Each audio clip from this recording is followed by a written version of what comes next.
કેમ છો મિત્રો? આજે તમને એક મહત્વના રૂલ્સની સાથે અવગત કરાવીશ. અ, ગુજરાત ઓનરશિપ ફ્લેટના રૂલ્સના અંતર્ગત પ્રોજેક્ટ રિપોર્ટ એ એક અગત્યનું પગલું છે, ઇનિશિયલ સ્ટેપ છે રીડેવલપમેન્ટ તમારે ચાલુ કરાવવું હોય તો. આપણે ઘણી બધી રીલ્સમાં આના વિશે ચર્ચા કરી છે, પણ એ જાણવું અગત્યનું છે કે આ એક લીગલ સ્ટેપ છે, તો આને તમે લાંઘવાનો પ્રયત્ન ના કરતા. ઘણા લોકો એવું કરે છે કે એ લોકો બિલ્ડર પાસે જાય છે ડાયરેક્ટલી અને એ લોકો બિલ્ડર એમની રીતના ઓફર આપે છે, પણ એવી રીતના ના કરવું જોઈએ. સૌથી પહેલા તો સોસાયટીના લોકોએ જ એક આર્કિટેક્ટ અથવા પ્રોજેક્ટ મેનેજમેન્ટ કન્સલ્ટન્ટને રાખી અને પ્રોજેક્ટ રિપોર્ટ બનાવવો જોઈએ.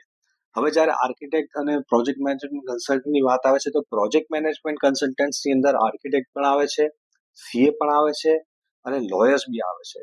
એટલે પ્રોજેક્ટ મેનેજમેન્ટ કન્સલ્ટન્સીની અંદર તમને એક વાઇડર વ્યૂ પોઈન્ટ મળે છે. તે સિવાય જ્યારે તમે પ્રોજેક્ટ મેનેજમેન્ટ રિપોર્ટ બનાવી લો છો, એના પછી જે બી ડેવલપર્સની ઓફર આવે છે, એમાં બી તમને શોર્ટલિસ્ટ કરવામાં પ્રોજેક્ટ મેનેજમેન્ટ કન્સલ્ટન્ટ સહાયક રહેશે.